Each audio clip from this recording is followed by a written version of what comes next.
Hello, everyone, and welcome to the MR Podcast. The MR Podcast is available on all mainstream radio platforms. Do not miss subscribing to our podcast and connecting with us on platforms such as Facebook, Instagram, YouTube. Do you ever think about how the world needs more people with a mentor mentality?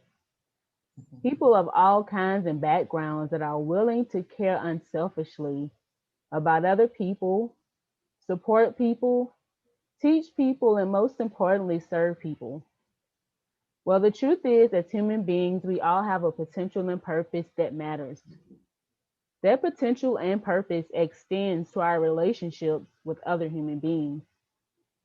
As the founder of Mentorship Revolution, I believe that being a mentor is more than a career, but in actuality, it is a person that is willing to make intentional choices, intentional sacrifices, and contribute to the world and environment through intentional actions and living. Once we learn as human beings to nurture and encourage the purpose we have as individuals, we begin to understand that we can help others do the same. This is mentorship.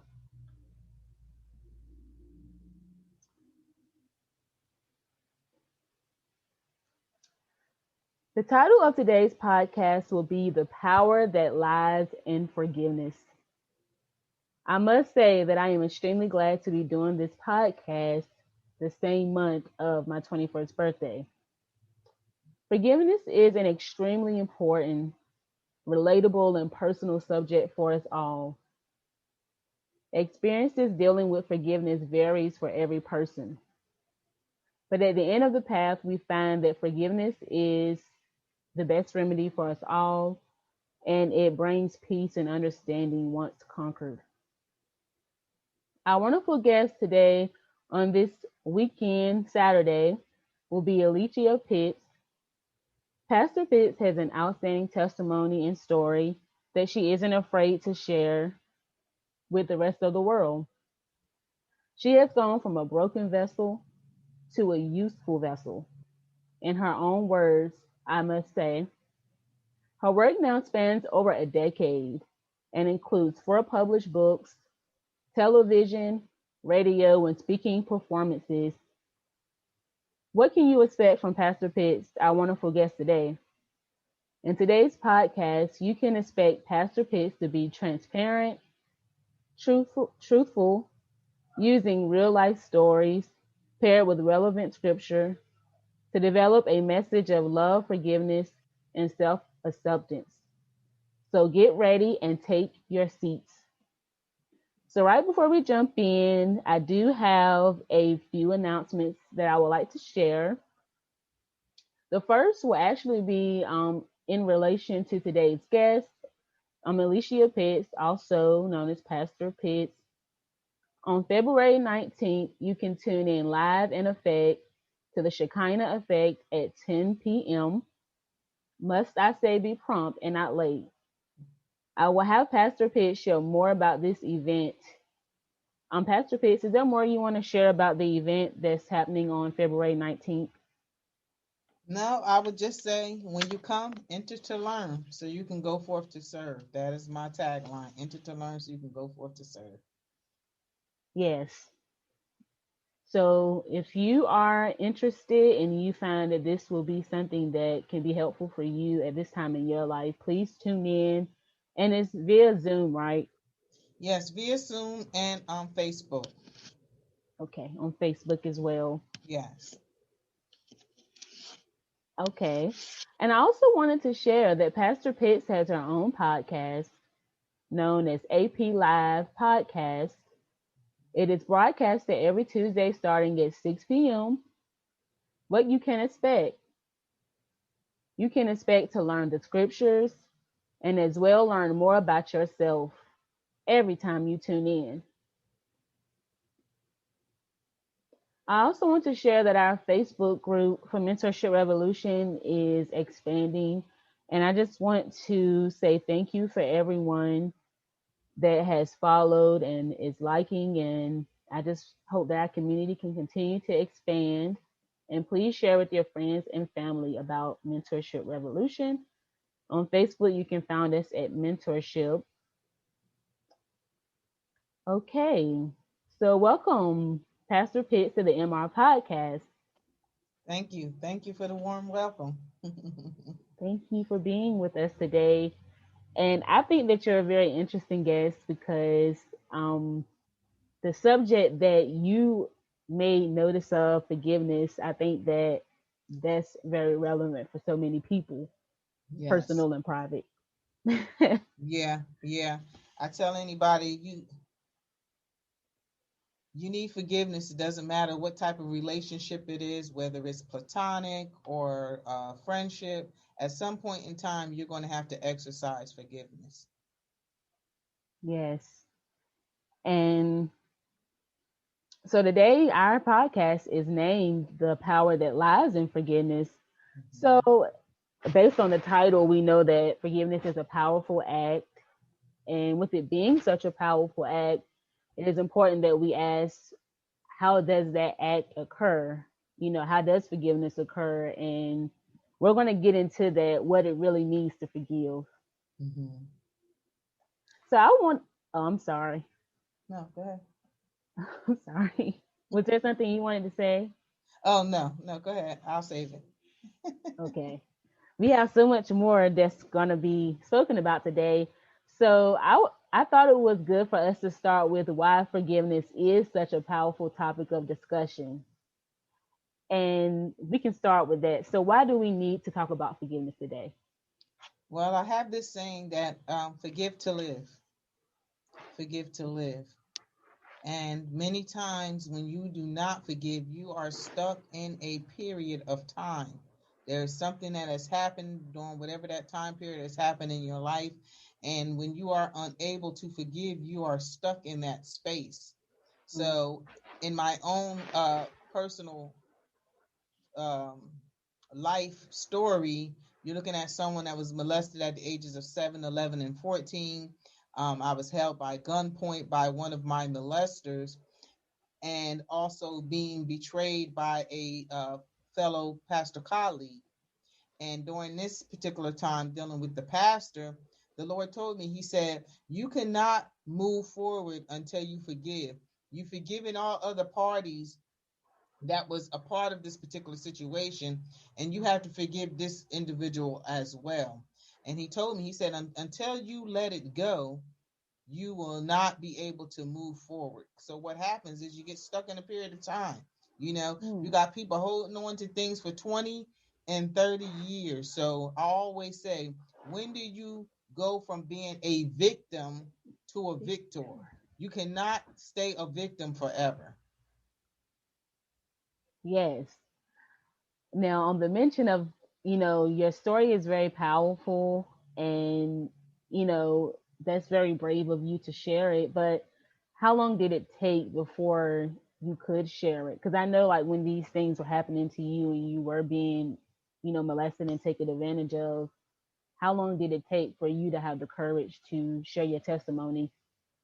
It took years. It took years. Honestly, I didn't really start sharing the in depths of my story, honestly, until like 2018. Now, I've Okay. shared bits and pieces before, but I'm Right. talking about to the part where now it's like if you plug in my name in Google, a whole Okay. lot of things about me are going to come up. Okay. Um, and a lot of that, I believe, was just part of my healing process because one thing about it, if you have not been completely healed, you cannot share, or you'll be sharing emotionally. Why? Because you have not had that complete wholeness. Yes. And I can honestly say it's nobody but the Lord. I have to. I'm a Christian, so I'm coming from a Christian perspective, and it's nobody but the Lord that I am able to share and be bold about sharing it. And as I always say, I share my story in order to help someone else, to let them know, like, you're not the only one, right? We may not have had the same circumstance or certain same situation, but it is something similar that if you are going through a particular thing, you have someone that can relate to what you've been going through. Right. So I would like to ask about your background. How was your family? How were you raised? Your background? Were you raised in a Christian household? Yes, I was raised. I always tell people I was practically near born at the altar. I am Oh, a fourth generation preacher, so I okay. have a lot of pastors and preachers in my family. So definitely was born and raised in church. Um, my father and my mother, they were married for 14 years, and then they end up getting a divorce. I have another sibling. I have another sibling who is 3 years younger than I. Have a brother who stays in California. So my immediate family was kind of small. Now, growing up for myself, it was a little hard for me growing up because I never fit in. I was kind of like Okay.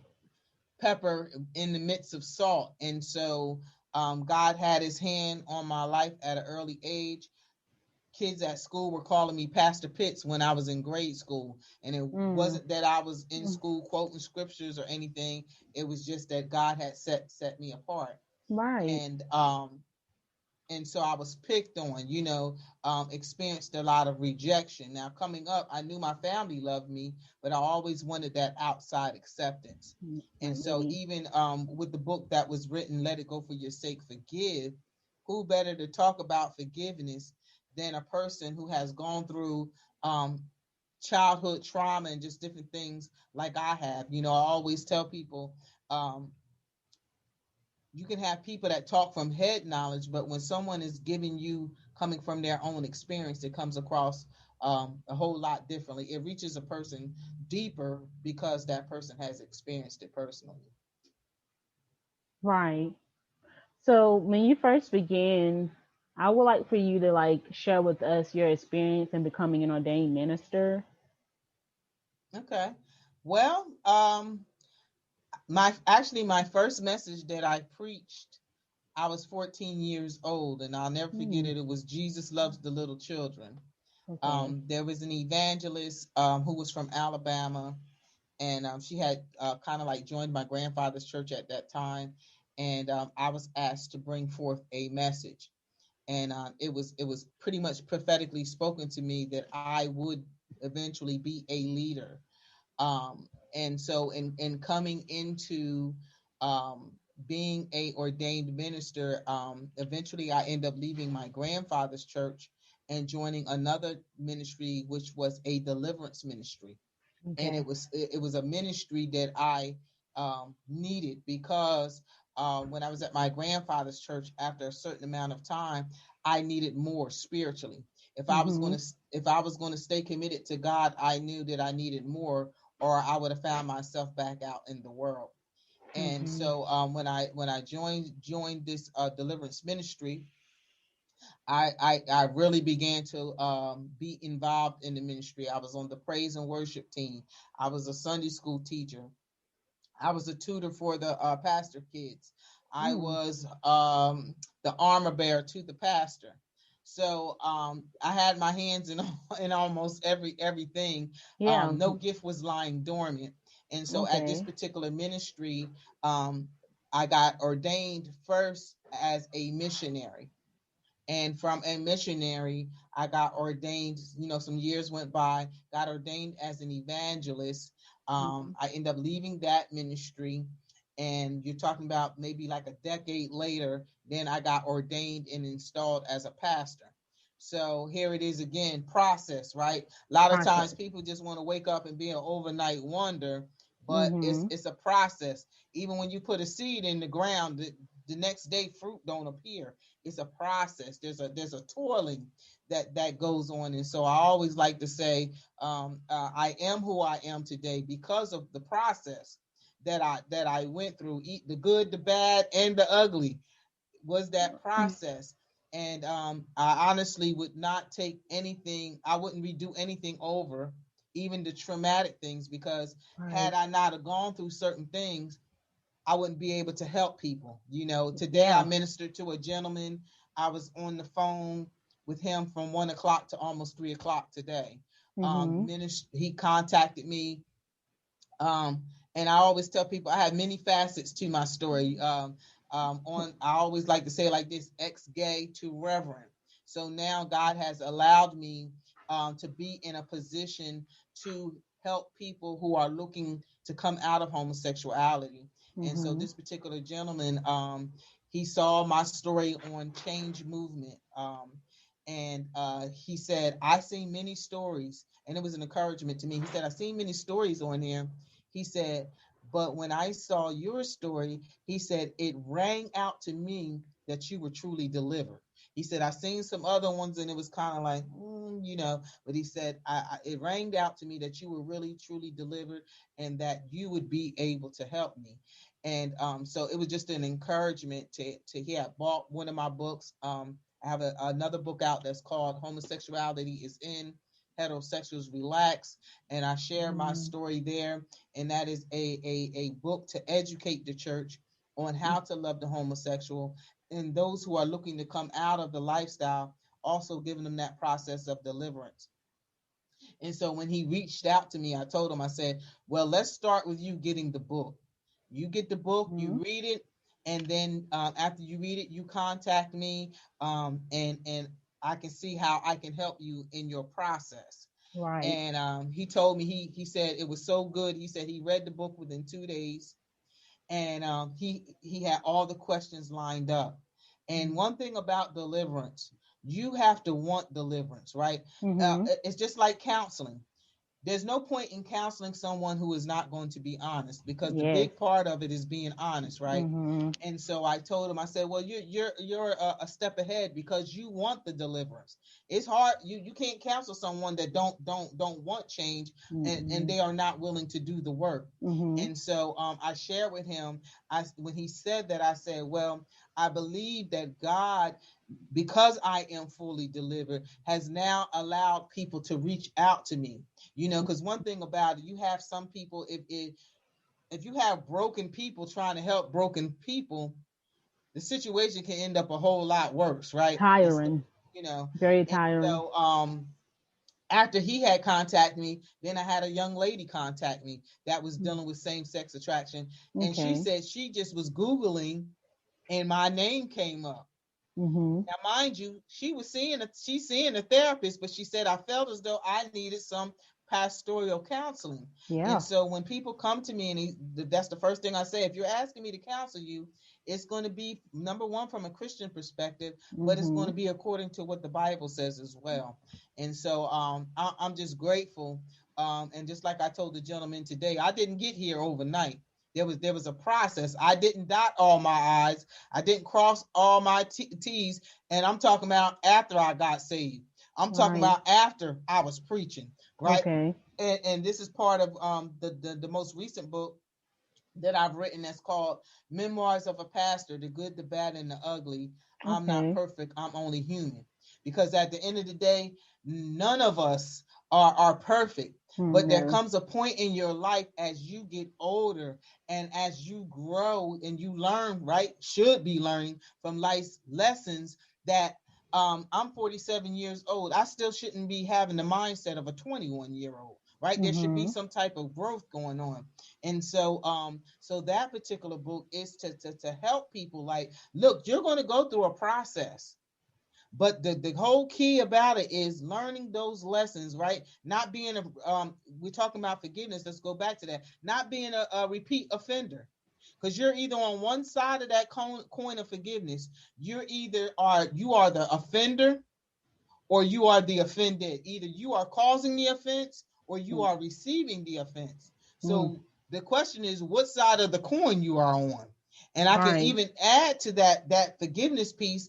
There's a free ebook on my website that I talk about learning how to apologize. That's another side of forgiveness, right? We don't want Mhm. to, and when we don't want to apologize, that's pride. Mm. We don't want to humble ourselves enough. But I'm a firm believer.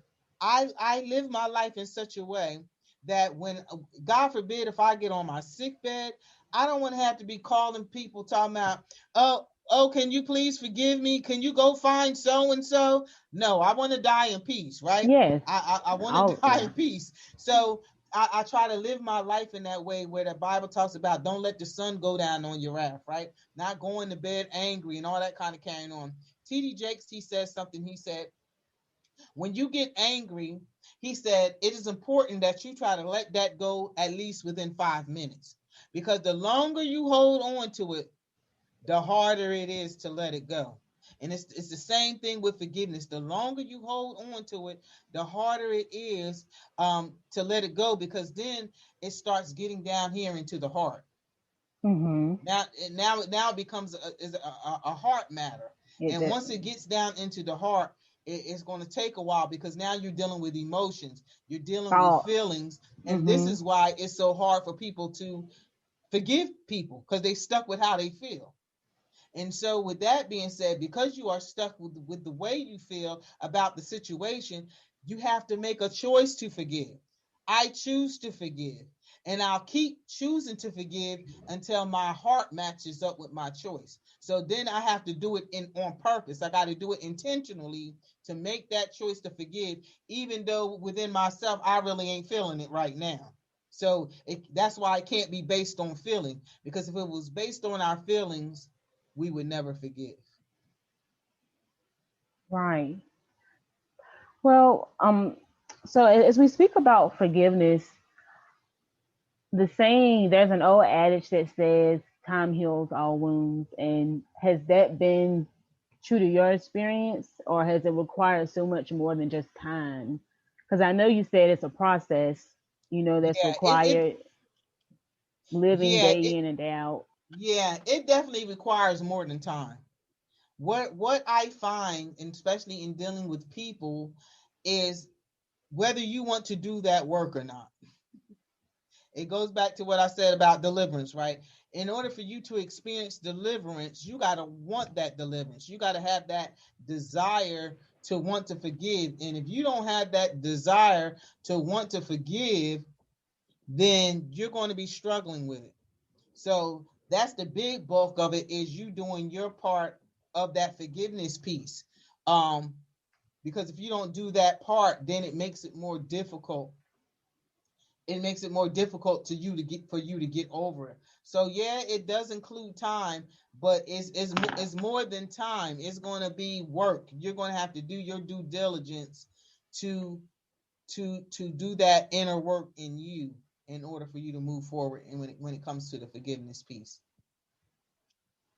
Okay.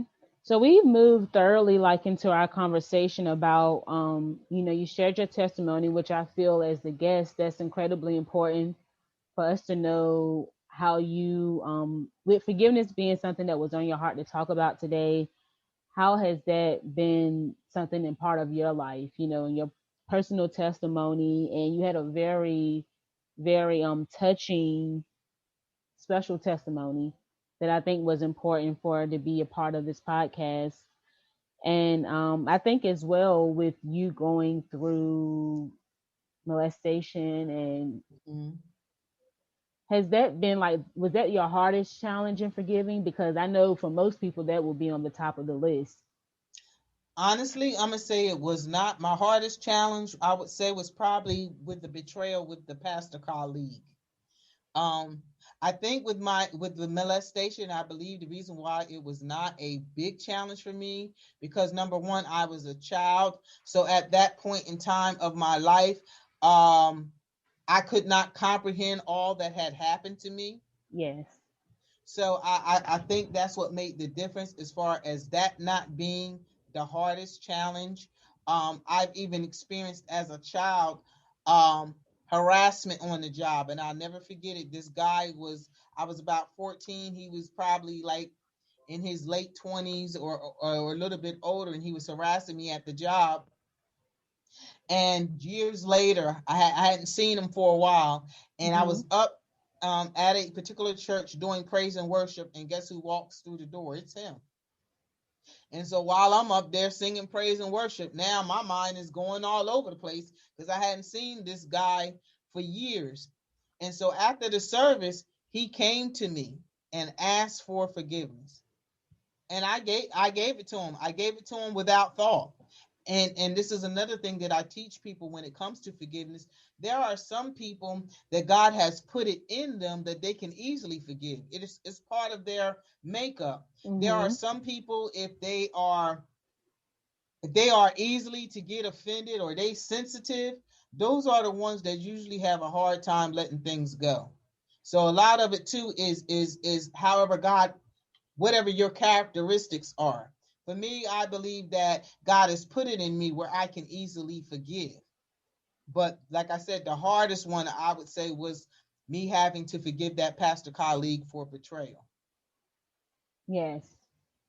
And I can understand why you would say that that was the hardest challenge in forgiveness because, as you said, usually when we're younger, we are in these situations that, we may go through these things in our childhood or as a teenager, Mm-hmm. but maybe it's the naiveness, maybe it's the Mm-hmm. innocence that doesn't allow us to see the situation in depth. Mm-hmm. But many years later, as we get older, I think it can go both ways, though. I think for Absolutely. some people, it can devastate them more to Oh yeah. realize Mm-hmm. that they had endured that. Yes. So it's kind of Yes. like this: the switch is the switch is flipped, and it kind of Mm-hmm. like, while at the time they just kept right on moving, not really knowing that they were going through those things. It just, Mm-hmm. but then years later, as an adult, sometimes it's like it triggers and. Yes. Yes. Yes. And that's why I tell people, um, forgiveness is a process. Now, I've heard people say, "Oh, when you're a Christian, it shouldn't be a process." But I would Oh, have to I don't. disagree with that. It has to Yes, be I a do too. process because, like you said, you can get older if you don't go through that. I call it, what people do sometimes. They do what I call blanket forgiveness, and you can't do blanket forgiveness. You have to. Sometimes you got to name offenders. You got to be detailed about the situation. So when God forbid something happens that may seem similar, then you don't get triggered when you Okay. walk through that process. So I always tell people forgiveness is definitely, it is a process.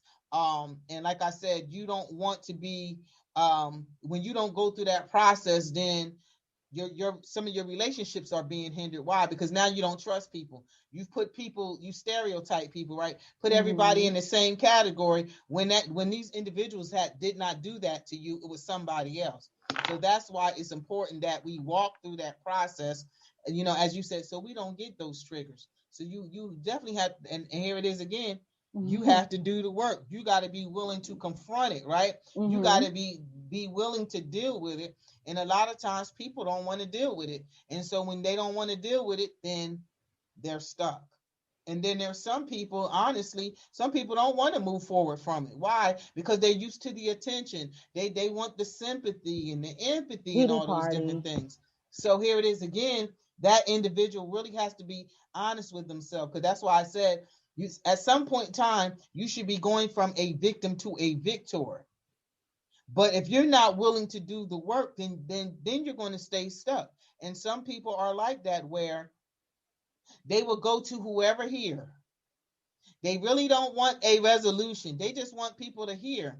But you got to go from that to actually doing the work so you can be healed. But a lot of times people don't want to be healed because they like that attention, Um, as negative as it may be, they like that attention. So they'll never work on that process of being fully healed. So here it is again. It definitely starts with you. You gotta want it. And how bad do you want it?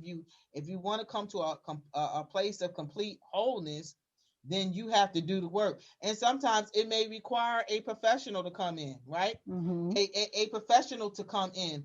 Um, Let me tell you how good God is. Now I'm currently seeing a psychotherapist, and I began to share with her some things that happened in my childhood. Because, mind you, when I was going through what I was going through in childhood, I really did not receive counseling like I should have received counseling. Many. When Yep. I saw the counselor that they had me go see, we never even talked about what happened to me. It was about, How are you doing at school? Things of that nature. But Mm. never, the trauma was never really talked about. And so here it is now. I'm 47 years old and talking to the psychotherapist. And she said, well, I can honestly say through your spirituality, you've come to a great place where some people, even if they say they have spirituality, they have not even arrived at the place that you have arrived. So I know that and it's kind of funny. It's like God said, okay, because you didn't have this when you were younger, I'm gonna allow you to have it now. So it's kind of like bringing that whole thing full Yes. circle. And it's so funny because nothing happens by happenstance. No. This therapist bought my forgiveness book, right? Oh And wow. she showed me she had bought it and everything. And so she began to start questioning me about different things about forgiveness. Mhm. And so she said to me, she said, who's the counselor, me or you? And we both bust out, start laughing, right?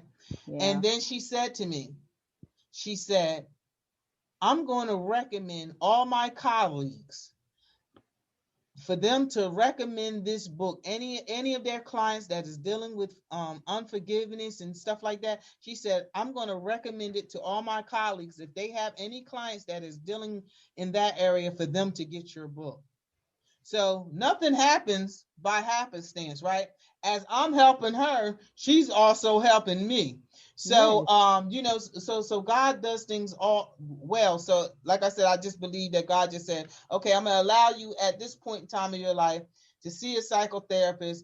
Even though you may be seeing her about anxiety in regards to this coronavirus, I'm gonna allow you to even touch some stuff that was back in your childhood, that you can have a conversation with someone with no judgment. Whatever you want to say, I'm giving you that space and that opportunity to do that. And so I tell people all the time, you may have this, if the pastoral counseling alone is not working, then you may want to go see a therapist. Yes. But here it is again, at the end of the day, any type of counseling, you got to be honest with yourself.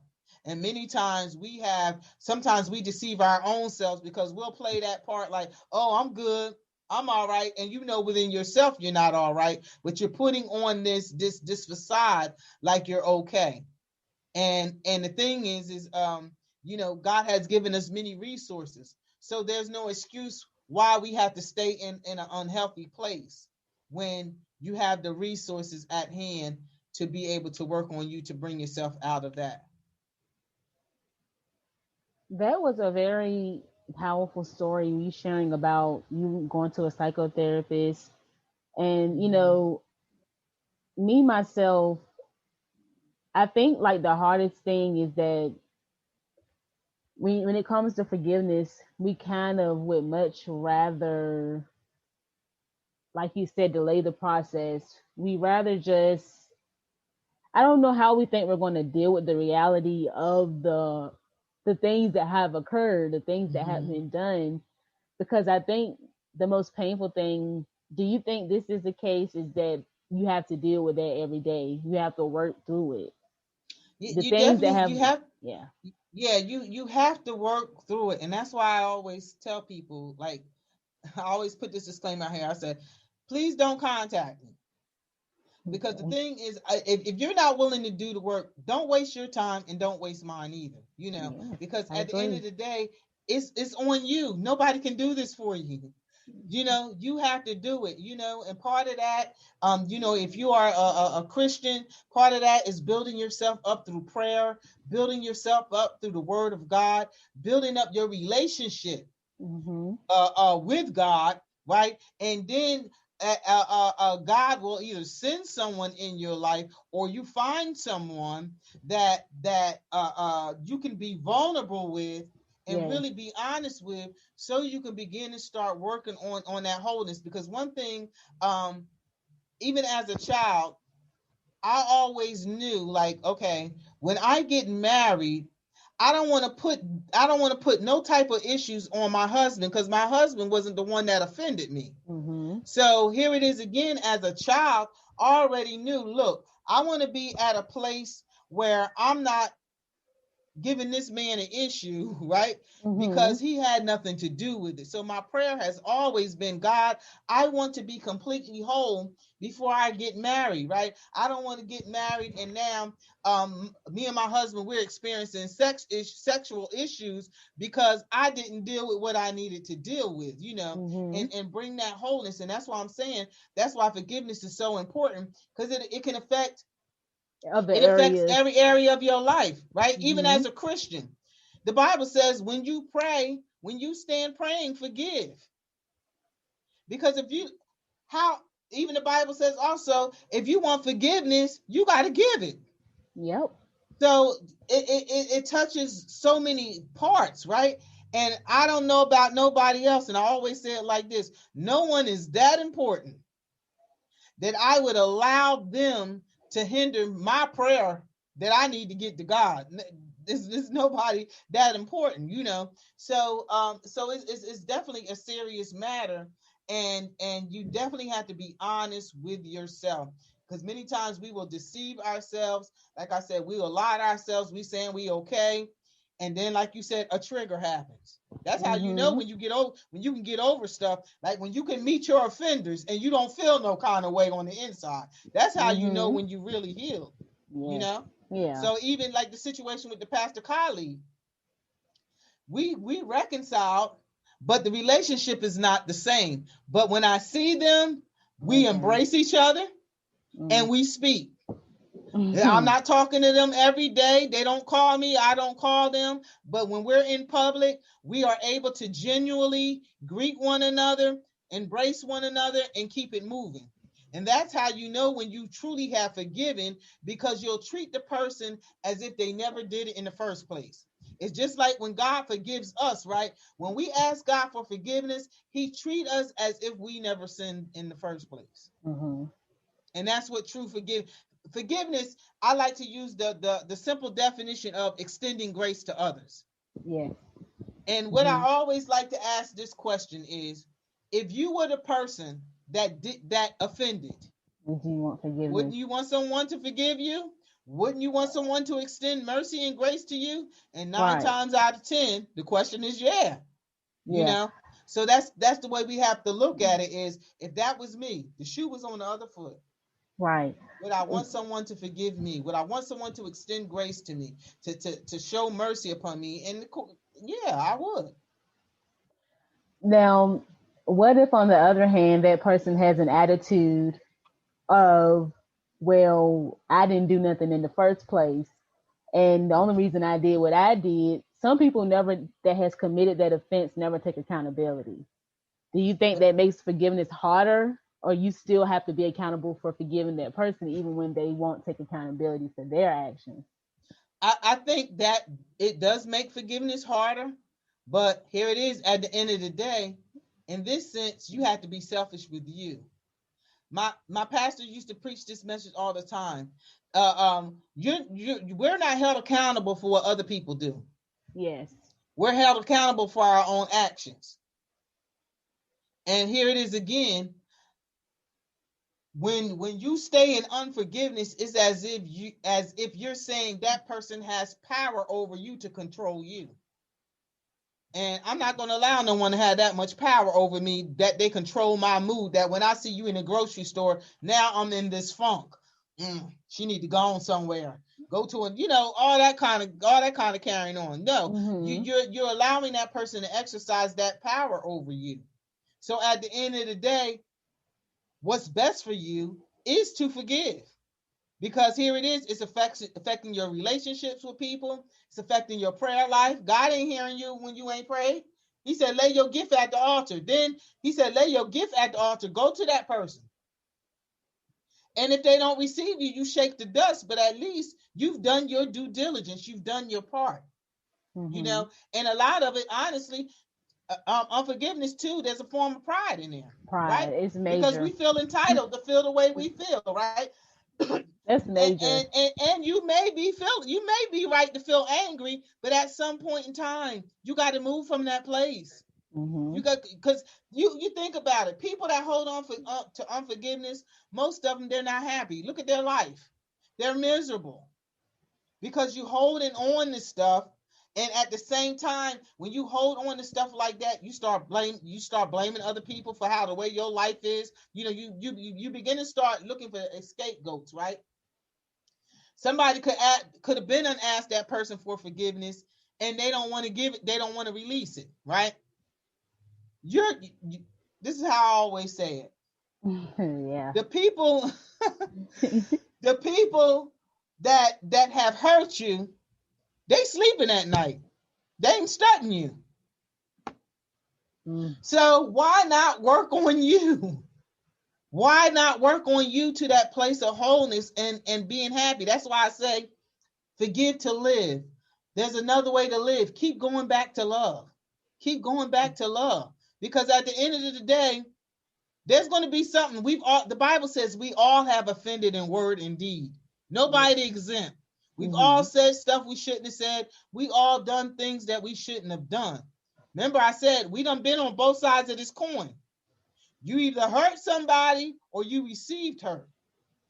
But we've all, nobody exempt, no person exempt. We've all done hurt people. We all done said stuff, even if you didn't think you hurt them, right? People can misread your body language, all these different things. But at the end of the day, the truth of the matter is we all done said stuff at one point in time we shouldn't have said. We all done stuff and hurt people, and we should not have done that. So we both been on that flip side of the coin. So when your day comes, if you don't forgive, guess what?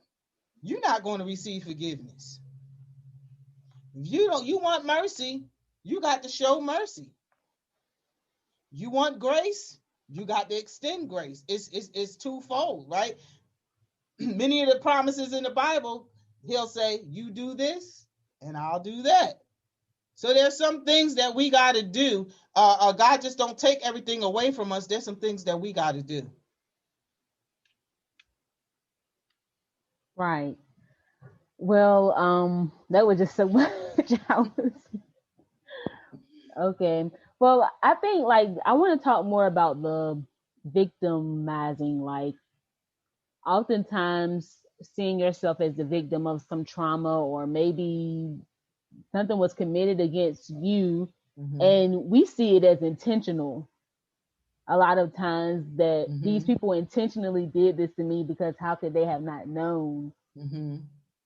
You know, so I know from seeing it that when you see a person who is still laying like in that victim state, they can be in that in their 50s. They can get very old, and it's like these things that occurred to them when they were very much younger, they still talk about it, and it still weighs on them. And you can kind of see the trickle down effect, how because they never healed the sequence of events, it can be their relationships. Maybe they had a hard time managing long-term relationships.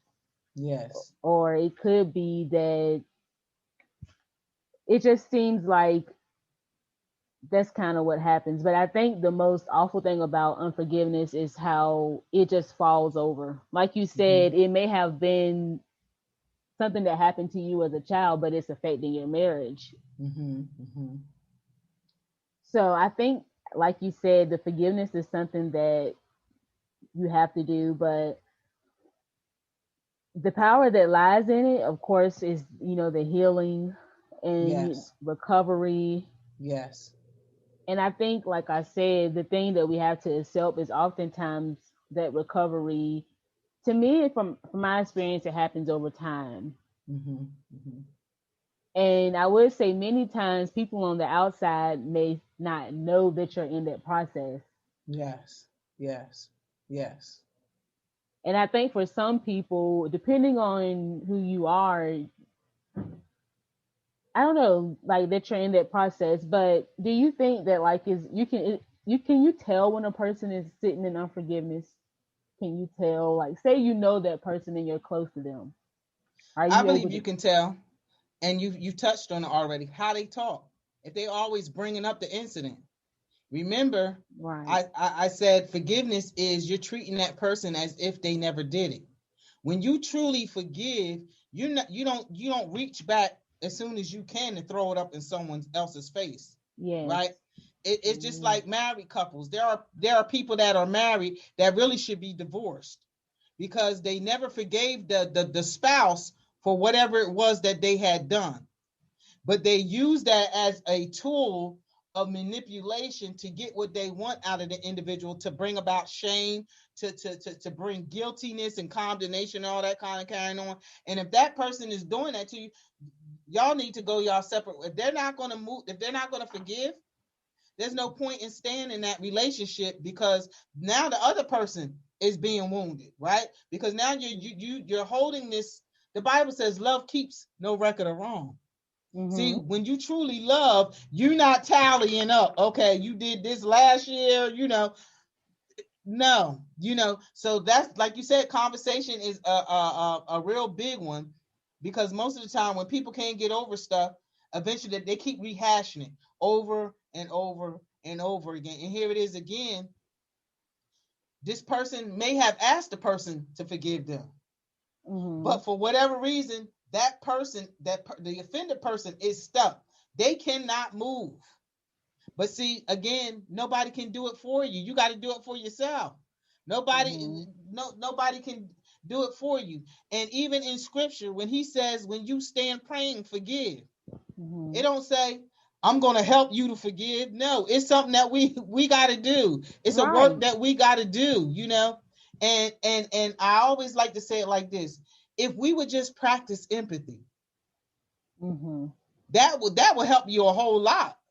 Because I remember an incident that happened, and I didn't put it in the book, but it was an incident that happened where there was a person that I really admired. And what ended up happening was this individual, at that time I was pastoring the church, and this individual will ask about this particular person, like, how's so-and-so doing? And, I would say, oh, they doing good and everything. And I'm thinking that they were asking out of genuine care and concern. But the reason why they were asking, because how low they feel. Were they trying to see how low they feel and if their life was getting worse and they were reaping what they had sowed? And so they were trying to find out where they were spiritually. Okay. And so what happens is, after some time, this individual comes to me, and what ended up happening was, first the person put a post out on Facebook, and they tagged every leader that I knew. And I'm like, what in the world is going on? And in the post, it said, how do you tell your leader something has happened by somebody that they admire? And so eventually the person comes to me and they start crying, and they said, Pastor, I'm so sorry. And so what was going on was, this leader was asking one of my members to do sexual favors. And so at that time, when the member brought it to me, I called the individual right there while the member was there. Couldn't get a hold of him at that time. God does all things well. I guess God said, look, let's calm you down before you get to this individual. When I eventually got a hold of the individual, I had to look at myself. Let me tell you, was I hurt? Did I feel betrayed? Yes, I did. But I had to look at myself to say, how many times, if God would have exposed me, how many times would I bring reproaches on other churches, on other ministries, for the things that I've done? Talking about empathy, right? In order to be able to forgive. And it was nobody but the Lord. I know it was nobody but the Lord, because in myself, there's no way I could have done it. I end up turning around, counseling this gentleman. The gentleman ended up asking me, he said, can I'm just asking you to do one thing. He said, please don't stop being my friend. And I said to him, and I know it was nobody but God, I said, I won't stop being your friend. I said, but you got to give me some time on this one. Then look what happens. After I talked to him, some time went on, his wife calls me. What's going on? Had to end up telling the wife, And guess what? End up counseling them both. Now, mind you, this particular individual, if I wasn't where I needed to be, I could have extorted them out for money because they was connected to a big organization that everybody knows, all of that. Mm. But I had to look at myself. Mm. Aleechea, if that was you, how would you want someone to treat me? And you know what he turned around and said? He said, thank you so very much. Because what I ended up doing was I ended up going to one of his higher ups and telling them what was going on. Mm-hmm. He said, I thank you. He said, I thank you how you handled the situation. Because he knew I could have been on the 6 o'clock news with that information. Mm-hmm. He said, but I thank you for how you handled the situation. He said, and because of the way you handle it, I'm now able to get help. Mm-hmm. You know, and but I just looked at myself, and I was able to not only minister to him, but not even be angry towards him. You Right. know? And so empathy plays a big part. It plays a big part. And here it is again. You have to be willing to do that work. Because when you part of forgiveness is freedom. There's Mm-hmm. freedom. You're not weighted down. You know what I mean? You and true forgiveness, here it is again, you're not being leery of people that come in your life, right? Because some people they say they forgive, but then you like Sherlock Holmes when everybody come into your life, you know, you're leery. And that's one thing I did not want. That was my prayer too with God. God, I don't want to be, when people hurt me, I don't want to be leery of everybody that come into my life, because everybody that's coming into my life is not here to hurt me. There's just sometimes we just done some stupid thing we wasn't thinking, right? See, Mm-hmm. there's a difference when you hurt someone and you didn't mean to hurt them, and then when you are connecting to people where you are really in your mind, you already know that you're trying to intentionally hurt them. The Bible calls them type of people false brethren. False brethren will connect to you knowing that they have an underlying motive in mind to bring some kind of harm to you, whether it's defamation of character, slander, or some other kind of stuff going on. But when you gotta remember, we're human beings, right? You're dealing with human beings, so somebody gonna do something to hurt you. Somebody gonna say Mm-hmm. something to get on your nerves. This is all part of being human, you know. But when you look at the contents of people's heart, and like you said something, and I want to touch on that. The process of the offender. For instance, for people, especially people that have been sexually abused, a lot of times you look in these people's background, they've been abused themselves and they never even received the help that they needed either. Not Mm-hmm. that it makes it right, but looking at the whole picture, you know, looking at the whole picture. And like Paul said, if it wasn't for the grace of God, there go I, right? I could Mm-hmm. easily been put in that situation. So it's just important that we when we look at it like that, then it helps you to forgive, right? It helps you because look, it could be, it's them today, it could be me tomorrow, Yes. you know. So Right. And um, so I would like to say as well, I was thinking about how, so, okay, forgiveness. So, do you ever think that there's like a day where you just completely forgiven, or is it always that process? Because I know from my experience, it's a process. But do you think that it can be that instant deliverance where I've forgiven them and I'm never going to struggle with forgiving them again? It's just forgiven. Is that realistic? Does that ever really happen? I believe it can happen. Okay. It's all predicated on the individual. It's just like, think about it with the healing process. 9 times out of 10, it's up to you how fast you heal. Think about when you get a scar. Some people, they don't heal well because they always picking at the scab. Won't leave it alone. You, Right. you see what I'm saying? You keep picking at the scab, or because we talking about that process of forgiveness, right? You picking at the scab, or you ain't keeping it clean. So then infection sets in it. Okay. So here it is again. That work is on you. You know what I mean? That so you can stay in that healthy place. That work is Mm-hmm. on you. Now I can honestly say, like I said, you and plus you'll like I said, you'll know when you come to that full forgiveness, because when you see the person, you ain't feeling no kind of way.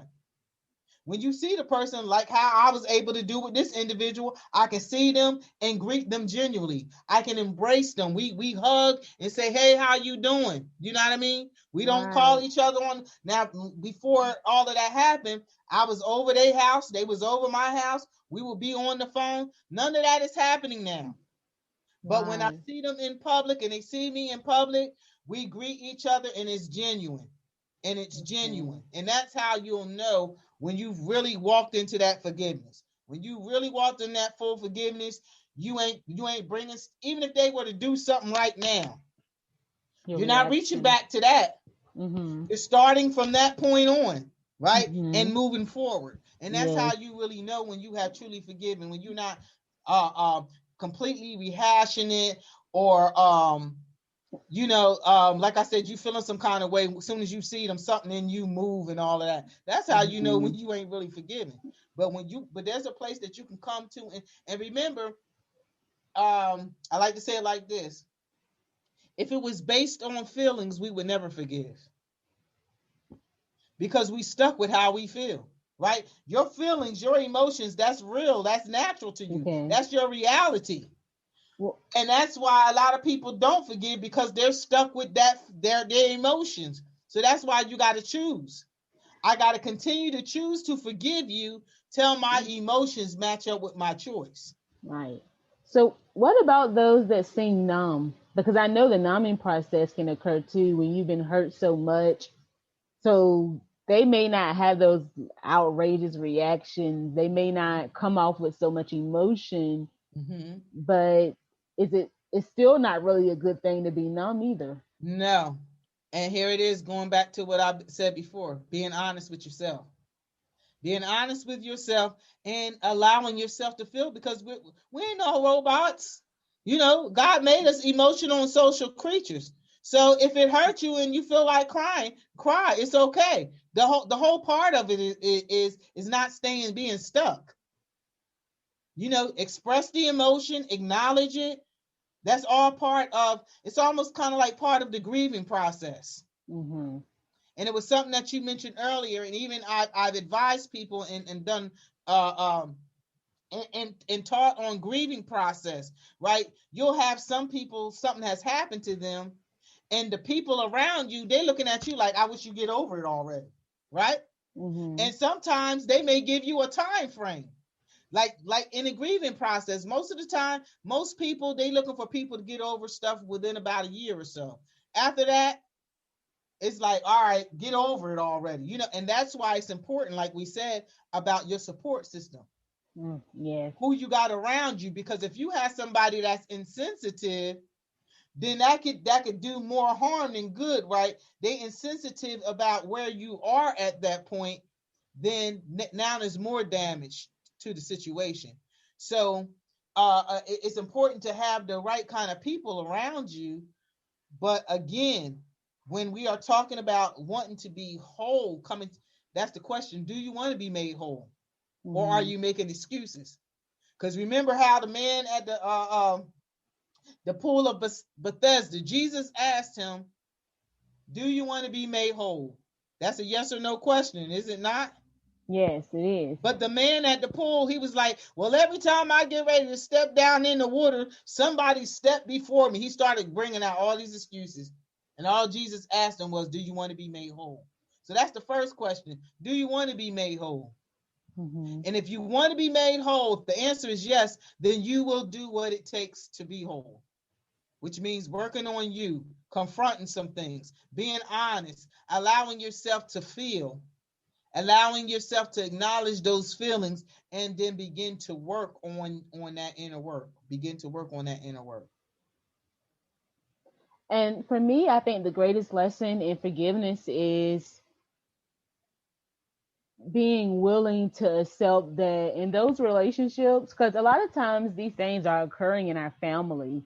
our Yes. loved ones, those closest to us. Mm-hmm. But I think the greatest thing is I believe you can forgive and understand that God may be closing the door on some of those relationships. Oh yeah, absolutely, absolutely. I talk about setting healthy boundaries. Like I said, Right. me and that Okay. particular pastor, we ain't on the phone talking. You know what I mean? We ain't visiting one another. But when I see them in public, I can embrace them without feeling some kind of way, and I can speak to them without feeling some kind of way.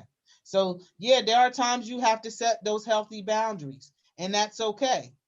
And prayerfully, you are in the place to know which ones you need to set boundaries with, right? Yeah. Mhm. Yeah, so I definitely agree with you. Every relationship will not be restored. Mhm. Yes. And as well, before we end this podcast, I also would like to say is what you're saying in your mind about that person. Because you Yes. don't even have to, at the end of the day, we all have our own system, mind, body, and spirit, which God has access to it all. He sees it all. Right. So, because some people, they manifest the symptoms very openly, and other people, it may look Mm-hmm. like they're happy. They may have the house, the car, the family, but they're still dealing with unforgiveness themselves.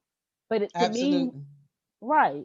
So to me, if what you're thinking about that person is thoughts such as like the Bible says it itself, you're thinking loving thoughts about that person, you Mm-hmm. wish them nothing but well. But Mm-hmm. if you still gossiping, talking about them, and Yes. saying they're going to get what they deserve, and Yes. just Yes. kind of leaving that door open because you're still wounded, it's Yes. just much better to come to a peaceful solution about it, in Right. your mind, because unfortunately, sometimes in reality, we don't always get to go back to that person and talk to them. Sometimes they just walk out of Absolutely. your life and you're left Absolutely. dealing with it all on your own, but you have to still follow those steps to forgive them. Absolutely. Absolutely. And that's one thing, and I like you bringing that out because even in scripture, he says, out of the abundance of the heart, the mouth speak. So even still, if you don't do a physical manifestation, you still in prison in your mind and in your heart and in your spirit. Still, at the end of the day, you can put on the front all day long, but you know within yourself that you're not happy. And that's all that part about acknowledging and just really, really, really being honest about just keeping it real, right? Really being honest with yourself about it. So, it's definitely something that it requires work, but I guarantee you the freedom that comes with it. It's you exercise, even this is scientifically proven. You use more energy frowning than you do smiling. Mm, You exerting all that energy. We talking about the mind. I always say this: you can't think negative and speak positive at the same time. So even if when thoughts come, speak the opposite of what the thought is. Here it is control them, again. As subdue. you be consistent, then it's not like you're working so hard at it. It's Yeah, like when you a tell practice. somebody no. There are people in the world, they have a problem of saying no to people, but the more you say no, the easier it becomes. So here it is again. You got to do it on purpose, because right now your heart, your emotions, your feelings is not there. So that's why you got to just simply make a choice. Hmm. And as you continue to make that choice, eventually, next thing you know, your heart done matched up to the choice. Now it's not egregious. It don't feel like a chore, like, oh man, I got to do this. No, because now it's coming from another place, Right. which is love, right? Love is the greatest power. Love, he said, faith, love, and hope. All of them three things you need, you know. And so it's just important that as I said, let it go for your sake. Forgive. It's for your sake that you do it. It ain't got nothing to do with nobody else. It's for your benefit that you do it. Yeah. And I think before we end this podcast, the most unfortunate thing is most people aren't taught that forgiveness is for their sake. So they just live their life learning the hard way. They never get to that higher purpose God has for them. Mm-hmm. So they kind of fall short of their destiny because unforgiveness, it can rot away at something, because it can affect your relationship with your children. It can affect your Mm-hmm. relationship with your family, Yes. your marriage partner. It can cause divorce. There's just so many things that Yes. And it affects your unforgiveness. health. It Oh affects yeah. your health. It's been scientifically proven that many cancer patients, in particular, were dealing with unforgiveness. Mm. So it internal, it manifests in your body too.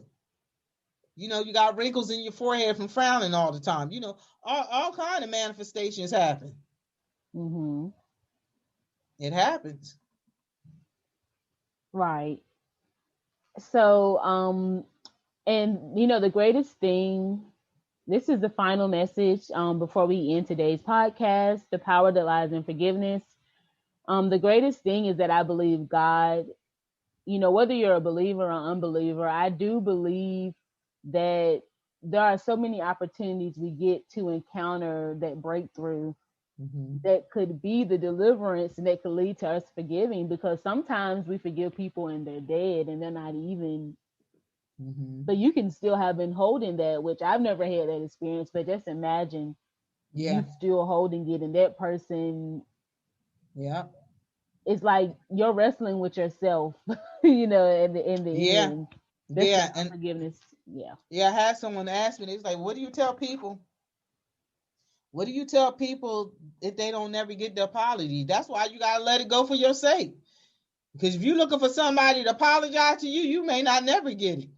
Mm, You see, that's why that's enough. That's why you got to move on. Whether they living or dead, you may not never get it. mm-hmm. So here it is again. It's about you. It's God. I always say this: God can deal with them better than I can. Mm-hmm. We'll be Absolutely. trying to work out vengeance, being vindictive, and trying to do all that stuff. Here it is again. You using all that energy towards that person. Take that energy that you're using and work on yourself Bettering with. So yourself. there you go. Today we had the wonderful Aleechea Pitts. And thank you so much, Pastor Pitts, for being on the MR podcast. We had Blessings. a Thank you for very having me. in-depth conversation. And Yes. honestly, I think this could extend to a whole nother podcast, because Yeah, it's so in depth.